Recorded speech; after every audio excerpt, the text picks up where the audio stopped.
सभी दोस्तों का बहुत बहुत स्वागत है। दोस्तों चलिए सुनते हैं भगवान महात्मा बुद्ध का आज का जो अनमोल विचार है। जिंदगी में कभी भी उम्मीद का साथ मत छोड़ना, साथ मत छोड़ना। मित्रों, इस कहानी को आप सुन लीजिए। आज के बाद आपको आगे बढ़ने से कोई नहीं रोक सकता। दुनिया की कोई भी ताकत आपको अमीर बनने से, बड़ा बनने से नहीं रोक सकती है। उसके बाद जानेंगे दोस्तों, आज की जो सबसे बड़ी बीमारी है, वात रोग, अर्थराइटिस, गठिया, जोड़ों का दर्द, कमर का दर्द, क्या है, क्यों होता है, कैसे होता है और इसका क्या अस्थायी इलाज है। जी हाँ मित्रों, ये सारी चीज़ें आपकी जड़ से ख़त्म हो जाएंगे। बस आप 10 से 15 मिनट का पूरा वीडियो देखिए, पूरी जानकारी लीजिए। आप लोग आधी जानकारी लेते हैं, फिर कहते हैं ये बातें समझ में नहीं आई। हम सारी बातें एकदम स्पष्ट तौर पर कहते हैं और सारी चीज़ों को डिटेल में बताते हैं, जिसके से आपके सारे कन्फ्यूजन ख़त्म हो जाए। तो चलिए दोस्तों, पहले उपदेश को सुनते हैं। दोस्तों, उस लड़के के सामने भी चुनौती थी, संकट था, लेकिन उसने सकारात्मकता का साथ नहीं छोड़ा। जिंदगी में आप जिस भी मुकाम पर हो, जिस भी संकट में फंस जाएं, जिस भी स्थिति में हो, अगर आपने सकारात्मक का साथ कभी नहीं छोड़ा तो यकीन मानिए मित्रों, आप उस संकट से आप बाहर निकल आएंगे। दोस्तों, यह कहानी एक दिव्यांग राजा की है, जिसके राज्य में कोई भी परेशानी या समस्या नहीं थी। सभी लोग उस राजा से बहुत बहुत खुश थे और ऊपर वाले से धन्यवाद करते थे कि इतने अच्छे राजा को उनकी जिंदगी में भेजें। वह राजा दिव्यांग था, उसकी एक आंख नहीं थी और एक पैर नहीं था, लेकिन फिर भी राजा को इस बात की कोई भी मलाल नहीं था। इस बात का कोई भी मलाल नहीं था कि उसके एक हाथ और एक पैर नहीं है। एक दिन राजा अपने महल के गलियारे में घूमते हुए अपने पूर्वजों की तस्वीर को देख रहा था और सोच रहा था कि मेरे पिताजी इतने शूरवीर थे, उनके पिताजी इतने शूरवीर थे, हमें इतने शूरवीर खानदान में जन्म लेने का मौका मिला। मैं बहुत बहुत धन्य हूँ, ऊपर वाले का बहुत बहुत धन्यवाद है। राजा ने सभी चित्र को देखते हुए आखिरी चित्र तक उसकी निगाह पहुंच गई और फिर उस खाली जगह को देखा तो वह चिंता में पड़ गया, क्योंकि उसे यह मालूम था कि अब यहाँ जो तस्वीर लगेगी वह उसी की लगेगी। लेकिन राजा को इस बात की चिंता नहीं थी कि वह मर जाएगा। चिंता इस बात की थी कि वहाँ जो पेंटिंग लगेगी वह कैसी लगेगी। राजा का एक आंख और एक पैर ना होने की वजह से वह चिंता में था। राजा का एक आंख और एक पैर ना होने की वजह से वह बहुत चिंता में पड़ गया और सोचने लगा कि इस गलियारे में इतनी शानदार पेंटिंग लगी है, लेकिन मेरी एक आंख और एक पैर ना होने की वजह से मेरी तस्वीर सबसे खराब लगेगी और भद्दी दिखेगी। राजा ने सोचा कि मेरे मरने के बाद पता नहीं कैसी पेंटिंग बनेगी और कैसी नहीं बनेगी, अच्छी लगेगी कि नहीं अच्छी लगेगी। क्यों ना मैं अपने जीते जी ही एक शानदार पेंटिंग बनवाऊं, ताकि मुझे भी सुकून मिल जाए कि यहाँ मेरी यही अच्छी पेंटिंग लगेगी। अब उस राजा ने अपने राज्य में ऐलान करवा दिया गया और सभी पेंटर को बुलाया गया और कहा गया कि जो भी पेंटर राजा का शानदार पेंटिंग बनाएगा उसे खूब शानदार इनाम दिया जाएगा। अब सभी पेंटर राज्य में आए और सभी पेंटर को पता था कि अगर शानदार पेंटिंग बनेगा तो शानदार इनाम मिलेगा। लेकिन जिस राजा का एक आंख नहीं है, एक पैर नहीं है, उसका शानदार पेंटिंग कैसे बनेगा। पेंटर सोच रहे थे कि इनाम का तो पता नहीं, लेकिन अगर शानदार पेंटिंग नहीं बनी और राजा गुस्सा हो गया। तो सजा जरूर शानदार मिलेगी। इसीलिए बड़े बड़े चित्रकार भी आगे नहीं आए। तभी उसमें से एक लड़का बोला, राजा साहब, महाराज, मैं आपकी पेंटिंग बनाना चाहता हूँ, मुझे 24 घंटे का वक्त दीजिए। अब सभी बड़े बड़े पेंटर हैरान हो गए कि यह लड़का क्या पेंटिंग बनाएगा, और अगर राजा को पेंटिंग पसंद नहीं आई तो इसे सजा जरूर मिलेगी। राजा बोला, ठीक है, आप बना करके आइए। वह लड़का घर गया और जुट गया राजा की पेंटिंग बनाने। अगले दिन वह लड़का तस्वीर बनाकर लाने वाला था और दरबार पूरी तरह से भर चुका था। लोग दूर दूर से यह देखने के लिए आए थे कि वह लड़का कैसा पेंटिंग बनाएगा। वह लड़का उस राजा की पेंटिंग बनाकर लाया तो लोग आश्चर्यचकित रह गए। जैसे उसने महल में प्रवेश किया, सब लोग जोर जोर से तालियां बजाने लगे, सीटियां बजाने लगे। और जब राजा ने उस पेंटिंग को देखा तो वह खुश हो गया और बोला कि वाह, इससे अच्छी पेंटिंग तो इस पूरे गलियारे में ही नहीं है। राजा ने उस लड़की को बहुत सारा इनाम दिया, बहुत सारा धन दौलत दी। अब आप सोच रहे होंगे कि उस राजा की क्या पेंटिंग बनी होगी, जिसकी एक आंख नहीं है और एक पैर नहीं है। कैसा पेंटिंग बना होगा। और उस तस्वीर में लड़के ने राजा को एक घोड़े पर सवार किया था। एक साइड से उस राजा का एक पैर दिख रहा था और राजा तीर अंदाजी करते हुए निशाना लगा रहा था। और निशाना लगाते वक्त एक आंख बंद हो जाती है और उस लड़के ने उस राजा की वही आंख बंद की थी जो राजा के पास नहीं थी। इस तरह से उस लड़के ने राजा को निशाना लगाते हुए घोड़े के ऊपर सवार दिखाया था। सोचिए दोस्तों, जिससे एक आंख बंद, एक ही पैर दिखाया और इतना शानदार पेंटिंग बनाया था कि वह अब तक की सबसे सर्वश्रेष्ठ पेंटिंग थी। उस लड़के के सामने भी चुनौती थी, संकट था, लेकिन उसने सकारात्मक का साथ नहीं छोड़ा। जिंदगी में आप जिस भी मुकाम पर हो, जिस भी संकट में फंस जाएं, जिस भी स्थिति में हो, अगर आपने सकारात्मक का साथ कभी नहीं छोड़ा तो यकीन मानिए आप उस संकट से बाहर निकल आएंगे। आपके सामने जितनी बड़ी से बड़ी समस्याएं आए, उन समस्याओं का डटकर मुकाबला कीजिए। ये ब्रह्मांड समस्याएं उन्हीं के सामने लाता है जो समस्याओं का मुकाबला कर लेता है। ये ब्रह्मांड भी आपकी परीक्षा लेता है, हमारी परीक्षा लेता है कि इसके अंदर कितना धैर्य है, ये कितना बड़ा काम कर सकता है, ये कितनी बड़ी समाज सेवा कर सकता है। और अगर आप उन बड़ी से बड़ी समस्याओं का सामना करते हुए आगे बढ़ते हो तो उतनी ही बड़ी उपलब्धि आपका इंतजार करती है, आज भी हमारे आपके बीच जो भी अमर हैं, जो भी इतिहास के पन्नों में अमर हैं, जिनका भी नाम इतिहास के पन्नों में दर्ज है, उनके भी सामने समस्याएं थी, उनके भी सामने मुश्किलें थी, लेकिन उन्होंने उन समस्याओं का, उन मुश्किलों का डट कर सामना किया और आज हम आप उन्हें याद कर रहे हैं। तो दोस्तों, उठिए, जागिए, हमारे पूरे देश के युवा उठिए, जागिए। और सबके अंदर एक ना एक टैलेंट छिपा हुआ है, सबके अंदर वो शक्तियाँ मौजूद हैं।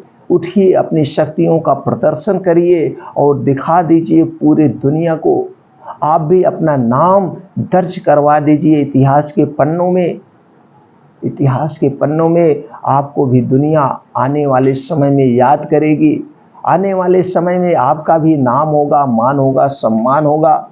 जिंदगी में उम्मीद का साथ मत छोड़िए दोस्तों, मत छोड़िए, क्योंकि जिसने उम्मीद का साथ छोड़ दिया तो फिर जिंदगी उसका साथ छोड़ देती है। हर पल सकारात्मक रहिए, खुश रहिए, खुश रहिए। ऊपर वाले के आशीर्वाद के साथ आप अपने लक्ष्य को हासिल करने में लग जाइए।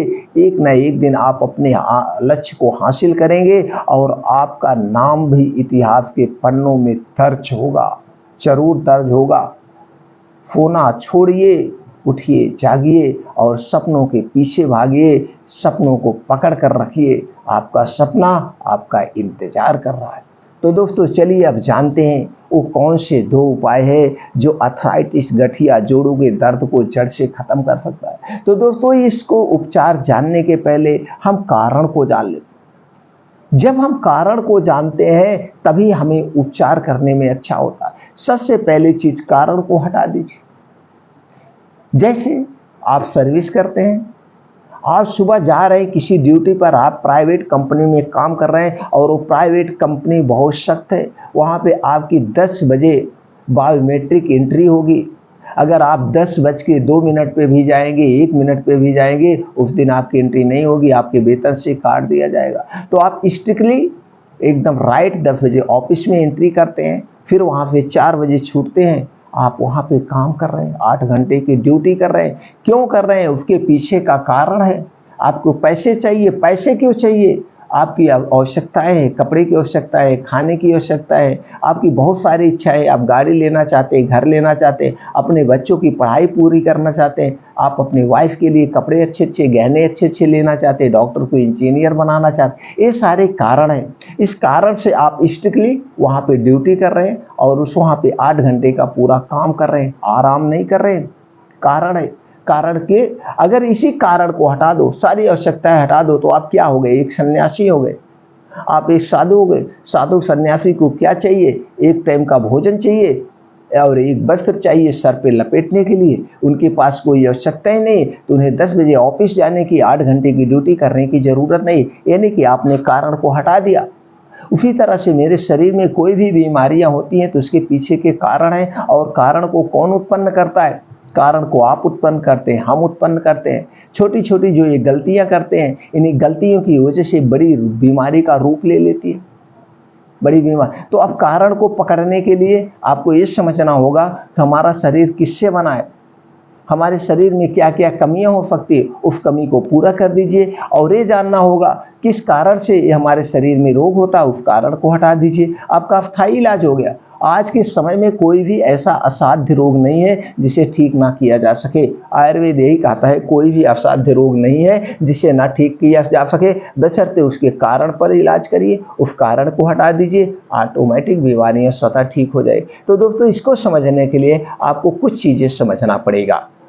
कारण को पकड़ने के लिए कुछ चीज़ें समझना पड़ेगा। जैसे आप ड्यूटी जाएंगे तो आपको वहाँ ड्यूटी करना है, आपके घर से 100 किलोमीटर दूर है, तो उसमें बीच बीच में आप कहीं पे जाएंगे, या तो अपने से गाड़ी से जाएंगे, गाड़ी में पेट्रोल डलाएंगे, तमाम चीज़ें होंगे, या आप सवारी से जाएंगे तो आप गाड़ी चेंज करेंगे, वहाँ पे पैसे देंगे, बीच बीच में कारण है।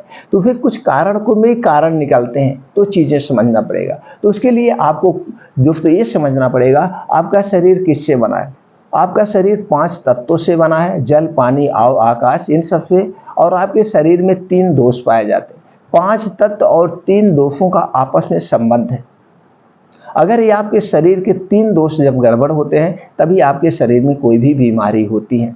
जैसे हमने बात रोग पे एक वीडियो बनाया है, उसमें आप समझ लीजिए बात रोग क्या होता है। और ये जो सारी बीमारियां हैं बात रोग की बीमारी हैं। अब हमें ये भी जानना होगा कि बात रोग कब होता है। तो उससे पहले हमने बताया कि आपके शरीर में 3 दोष होते हैं। जब ये शरीर के आपके 3 दोष डिसबैलेंस होते हैं तभी आपके शरीर में 100% बीमारियां होती हैं। अगर आपके शरीर का बात रोग गड़बड़ हो गया तो आपके शरीर में 80% बीमारी होगी। पित्त रोग गड़बड़ हो गया तो आपके शरीर में 15% बीमारी होगी। और यहीं पे कफ दोष जब गड़बड़ हो गया तो आपके शरीर में 5%, यानी कि 100% बीमारी आपके 3 दोष से होगी। अब आपको ये समझना होगा कि हमारे शरीर में बात प्रवृत्ति कब होती है, कफ प्रवृत्ति कब होती है और पित्त प्रवृत्ति कब होती है। तो दोस्तों जब आप जीरो से, जन्म से 14 साल तक आप किस में होते हैं? कफ प्रवृत्ति में होते हैं। इस समय आपको कफ बनता है, तो इस समय आप अपने बच्चों की देखभाल अच्छे से केयर करना चाहिए। आप देखते होंगे जब बच्चा 0 से 14 साल तक होता है, आप देखते होंगे उसे अक्सर निमोनिया हो जाता है। तो ये सारी हमारे आपकी लापरवाही से,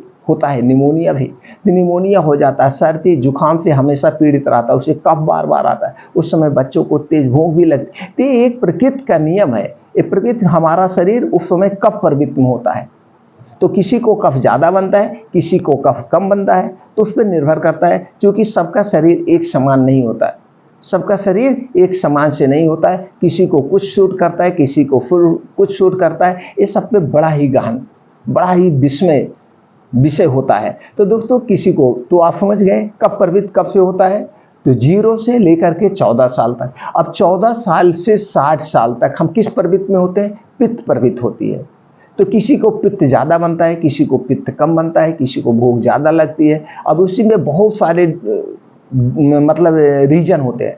तो अगर ये जो छोटी मोटी हम गलतियां करते हैं, कुछ ऐसी चीज़ें हम खाते हैं जिससे हमारा पित्त बढ़ता जाता है, पित्त बढ़ता जाता है, कब पित्त बढ़ता जाता है, एसिडिटी बढ़ती जाती है। और यही एसिडिटी, और इसमें कारण भी है, जब आप 14 साल से यंग अवस्था में आ गए, यंग अवस्था में प्रवेश कर गए, अब आप जैसे जैसे आप बड़े होंगे, कुछ पढ़ाई करने के बाद आप सर्विस करने लगेंगे और आपकी शादी वगैरह आगे चल के हो जाएगी, तो आपका लाइफ स्टाइल चेंज हो जाता है। जब आप लाइफ स्टाइल चेंज हो जाता है तो आप बच्चों के साथ कहीं इंजॉय करने जाते हैं, बाहर की चीज़ें ज़्यादा खाने लगते हैं, जो बाहर की चीज़ें आपको नहीं खाना चाहिए। कुछ चीज़ें उसमें ऐसे दवाएं पड़ी होती हैं, कुछ ऐसे केमिकल बना होता है, या साफ सफाई नहीं होता है, या आपकी लाइफ स्टाइल चेंज हो गई, खाने का समय चेंज हो गया, सोने का समय चेंज हो गया। अब जो नहीं खाना चाहिए वो भी खा रहे हैं। आपको ना तो खाने के नियम मालूम है, ना तो पानी पीने के नियम मालूम है, और क्या खाना चाहिए, किसके साथ क्या नहीं खाना चाहिए, बड़ा बड़ा आयुर्वेद का गहरा रहस्य है।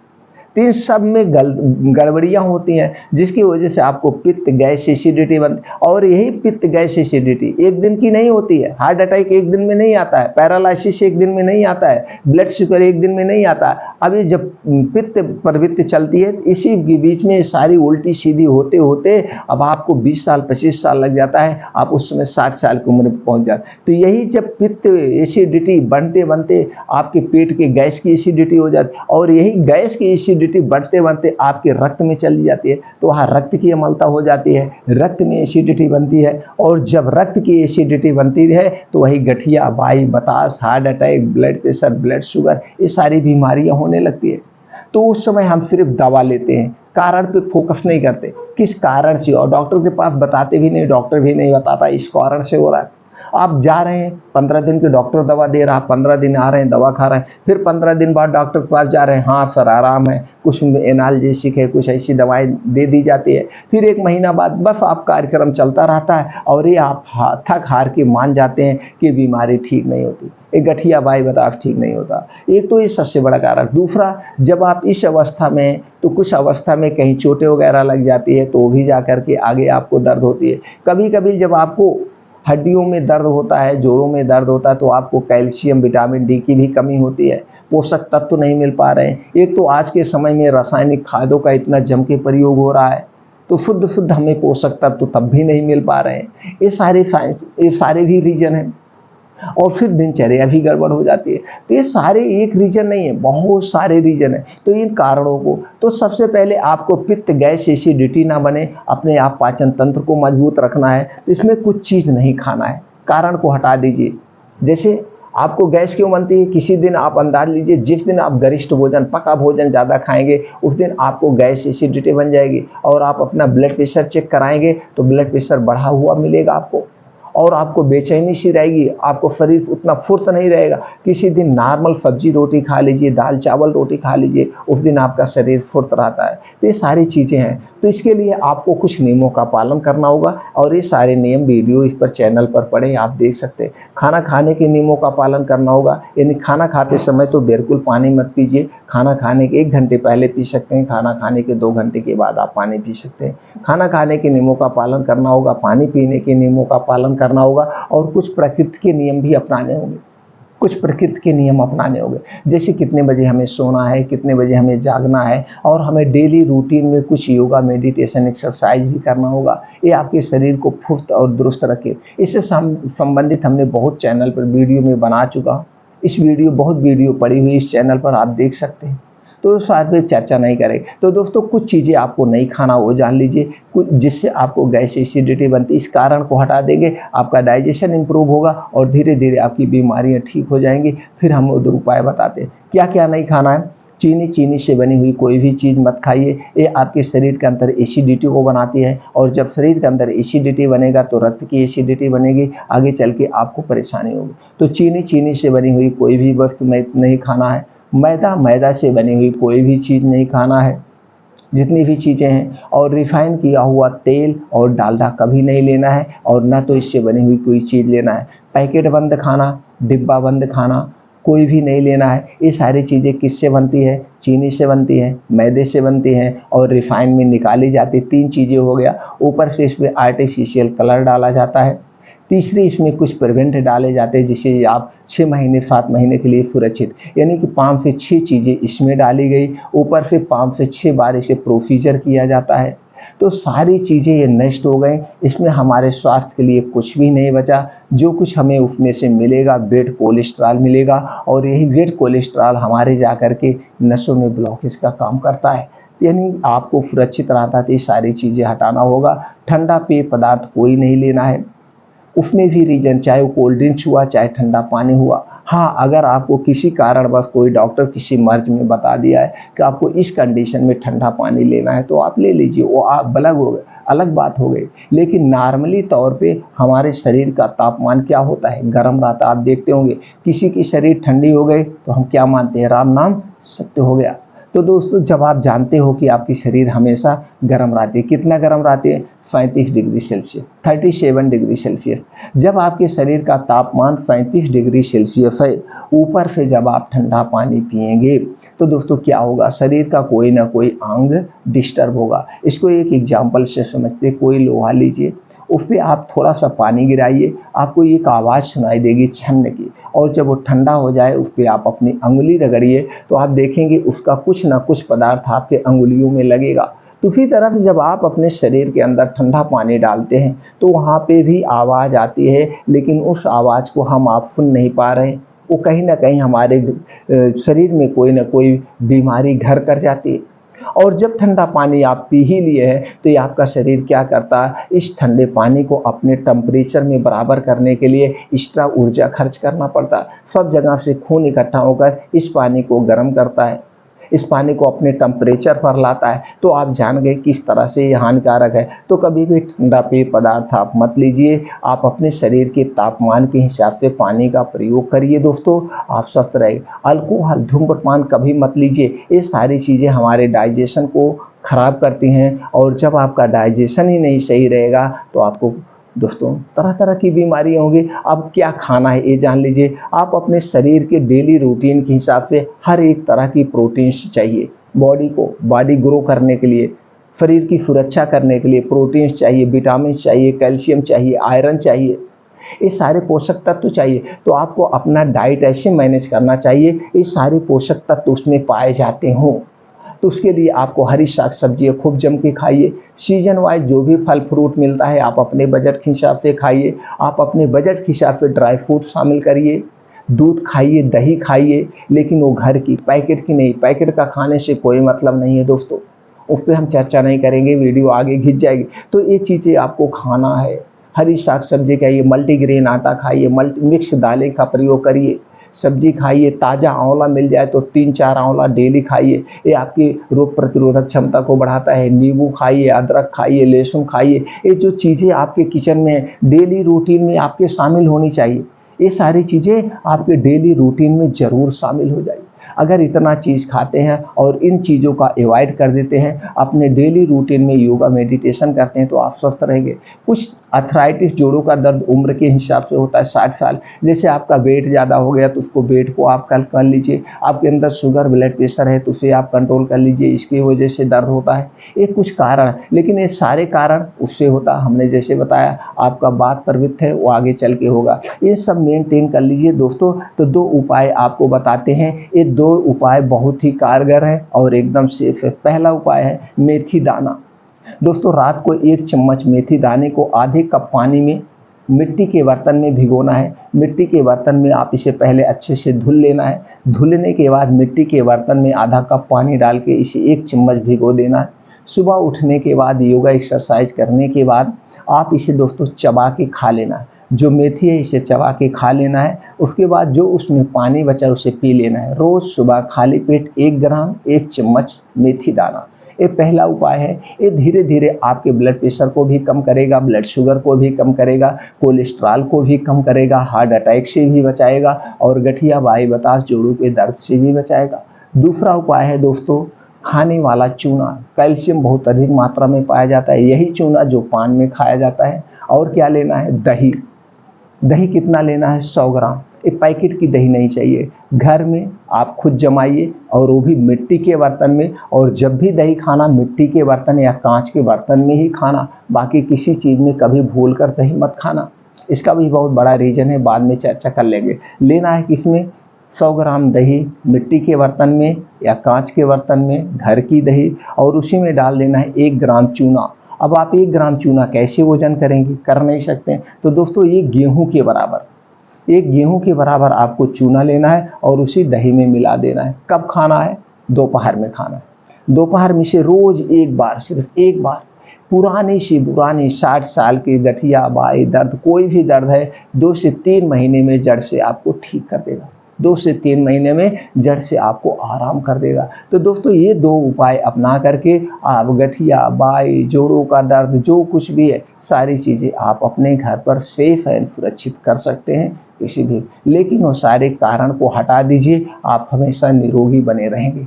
दोस्तों ये जानकारी ज़्यादा से ज़्यादा मित्रों तक पहुंचा दीजिए। सब लोग इस जानकारी को अपनाएं और अपने शरीर के इस जो गंभीर कष्ट है, इन कष्टों से मुक्ति पाएं, उन्हें भी अब आराम मिले, वो भी आराम सुख की चैन की नींद सो सके।